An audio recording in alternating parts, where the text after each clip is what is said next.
This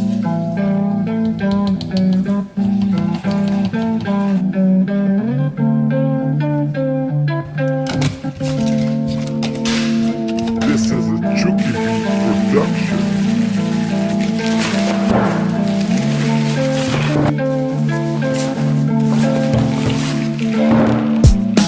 Hey guys, it's Friday. Welcome back to the vlog. I've got an arms and calf workout today. Let's hit it. This is my pre-workout.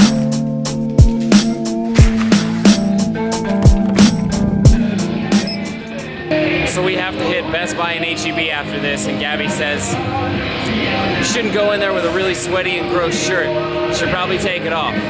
So I'm not doing this for the views. Hey guys, so I'm going to try to do a voiceover for this workout.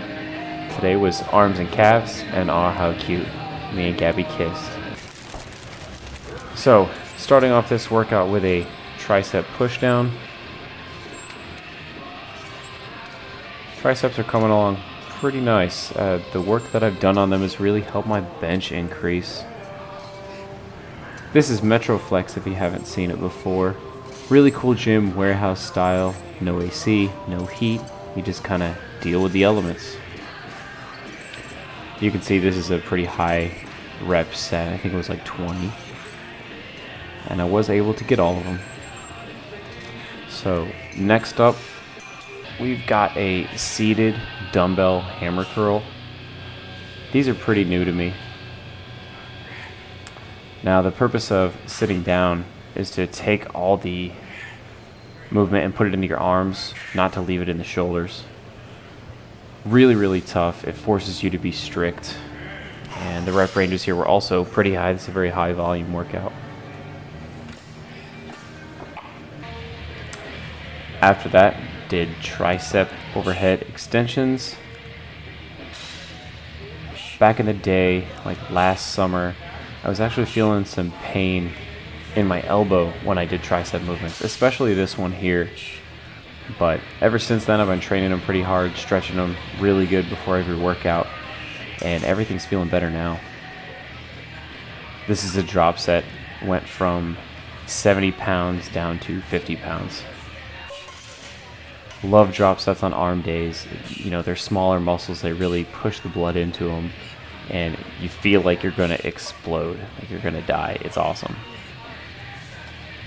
And this workout pretty much just switches between bicep and tricep through the entire thing. This is kind of like a machine preacher curl. Pretty cool, one of the more unique pieces that Metroflex actually has, simulating a normal preacher curl with an easy curl bar. Gives a really, really good squeeze on this one, because you start pretty horizontal, and as you come up vertical, it's just all bicep.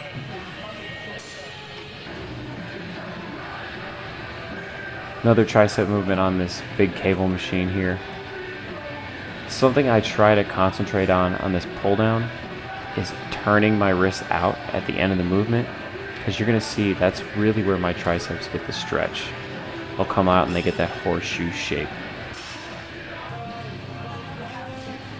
Going back to another bicep movement, standing dumbbell curls. Another focus here is to really turn the wrist out, and that really puts a lot of stress on the bicep. You can see I'm swaying just a little bit, but it's kind of towards the end of the workout, getting more tired, getting worn out. And here I start a drop set. These are only 20 pounds, and it's tough.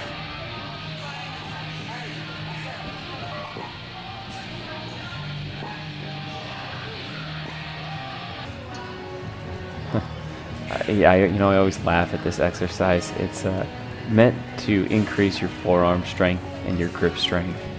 I feel very funny doing it. 20 pounds, you just roll and wind this rope up with the weight hanging off of it. And then lastly, we finish up with 2 different calf movements. I feel strong on this machine. I can do the whole stack.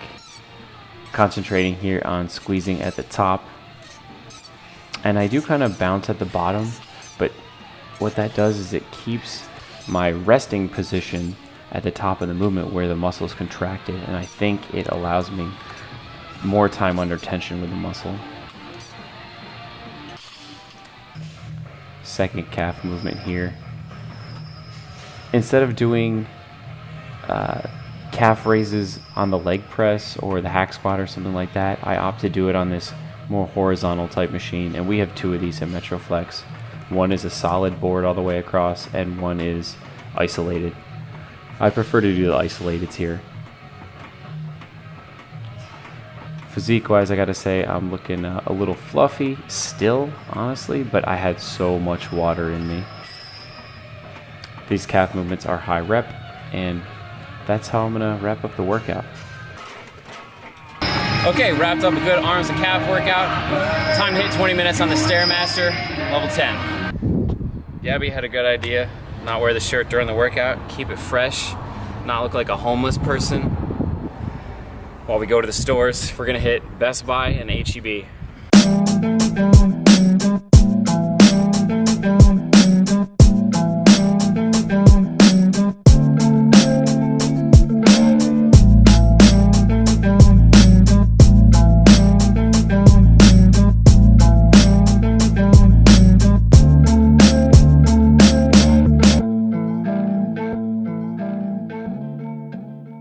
Made it back from errands. Grocery store was a success. Best Buy was not.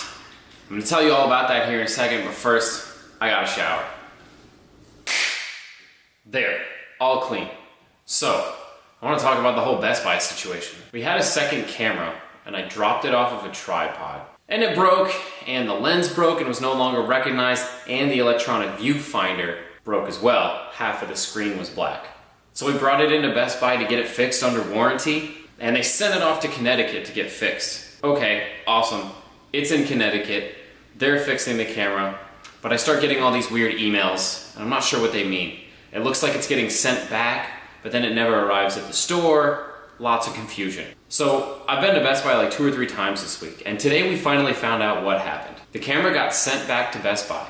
The lens was fixed, but the electronic viewfinder was not. So the employee created a second service request, sent the camera back to Connecticut to get fixed, and that's where it's at as of today. This frustrates the hell out of me. Nobody told me what was going on, and I had to stop in 3 times this week to figure out what was actually going on, and not until I met with the guy today did I get an answer that actually made sense. Now, what does this all come down to? It's about people not being able to perform their job. The guy at the counter at Geek Squad filled out the service request properly, listing the lens not recognized and the EVF problem, and then sent it off to Connecticut. Somebody in Connecticut can't read. They didn't read the service request form. Okay, enough about this situation in particular. How does this apply to you? The best thing you can do as an employee is be thorough. Understand the requirements, get the job done to your customer's satisfaction. Your boss might not tell you exactly what he wants you to do, but it's your job as a competent and willing employee to fill in those gaps, understand what's really needed, and deliver to the best of your ability. Don't be lazy, don't skip over details, and work hard, and you'll be fine. It just amazes me how many people out there are sloppy with their work. Be the exception, be awesome. Thanks for listening to me bitch for a while. Why is that flashing? Me and Gabby have been having a super chill Friday night. We've been hanging out on the patio, just talking about how the pregnancy's been going. She's been amazing. She's the easiest pregnant woman ever. I'm really blessed to have her like that. Now we're gonna go chill out and watch Star Wars Rogue One. I'm so excited. You know, these new movies, I can't even tell you who half the characters are or remember any of the names or anything, but just hearing the theme song and seeing the world gets me super pumped. So I can't wait to watch it. I'll let you know what I think tomorrow. Good morning. It's Saturday and it is gorgeous outside. Me and Gabby are really excited this morning because we've got 3 old friends coming over back from like the post-college days. Martins, James and Amanda, and then their baby Benjamin. So we're excited to see them, have breakfast, catch up, and just enjoy the morning. We always say any morning where you can drink coffee out of a coffee cup rather than a to-go mug is a good morning. It means you're nice and relaxed, taking it easy. And the movie last night, Rogue One, was awesome. At the beginning I was like, who the hell are all these people? But at the end, I was happy to know, okay, we weren't necessarily supposed to recognize these characters as, well, I won't spoil the ending, but it was sad but hopeful. The movie was great. I love the tie-ins to the original 3. I can see where that storyline's going. And it got me really pumped, you know, to watch the original 3 again. There were some really good cameos by R2-D2 and C-3PO, and some really funny Stormtrooper dialogue about the T-16 becoming obsolete. I definitely laughed at that. And then I love seeing Leia and Vader show up at the end. So really good movie. Go check it out.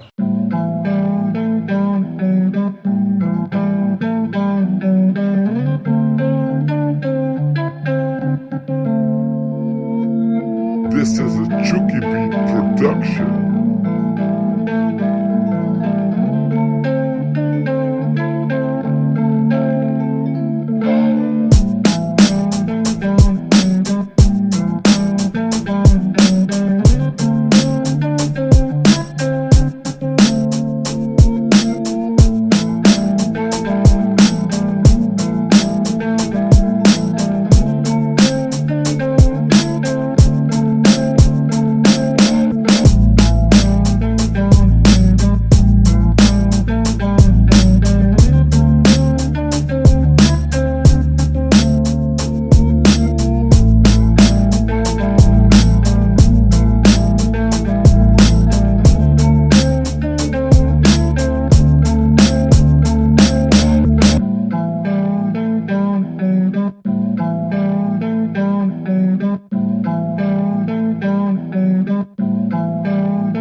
It was really good seeing James and Amanda and their new baby Benjamin, and Martin's great having them at the house.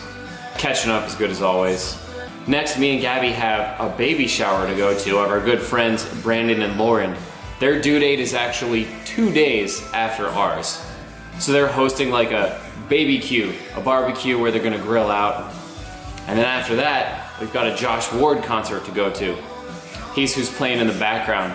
Check out his latest album. This guy has a great voice. Every song is awesome.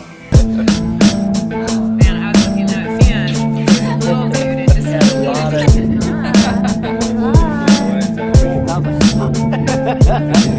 oh yeah. Oh yeah.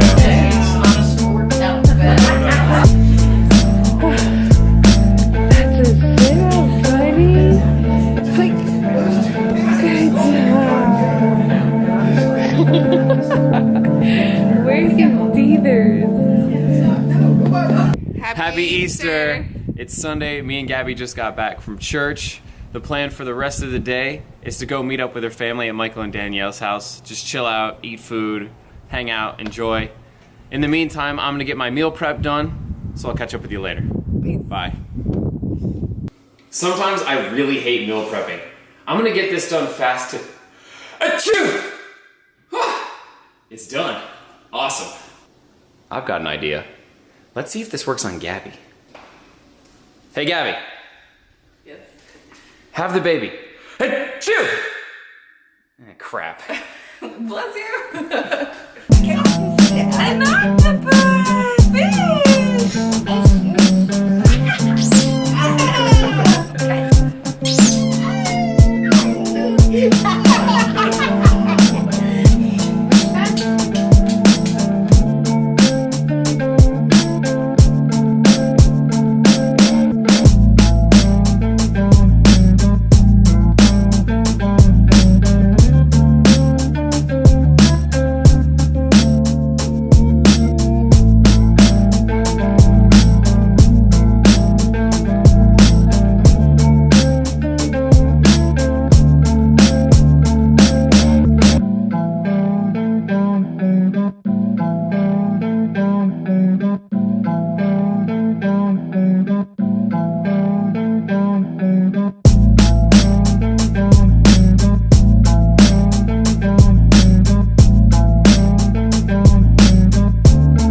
just wrapped up a great weekend full of friends and family, and actually a lot of babies.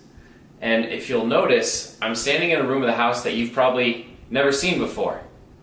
This is the nursery for our daughter, who's going to be born June 1st this year. That means we've got about 7 weeks left until she comes. At this point, Gabby's getting a little bit more uncomfortable by the day, but we're both just really anxious to meet our little girl.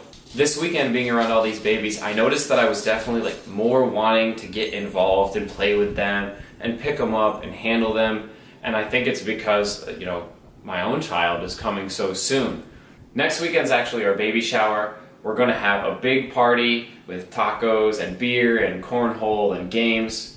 We're going to have my family coming in, Gabby's family, and a ton of our friends to celebrate that Sophie's on her way. After that, the only thing we have to do is stay put, wait patiently until she comes.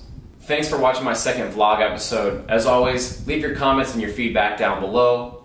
You can follow me on Instagram and ask me questions on Twitter. I'll see you guys next week.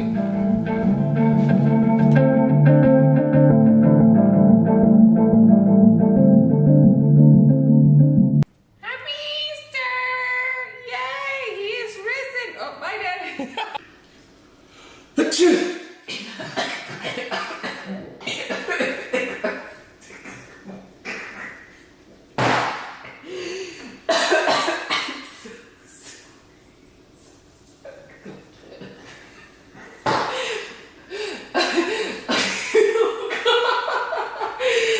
You're done? I totally just choked.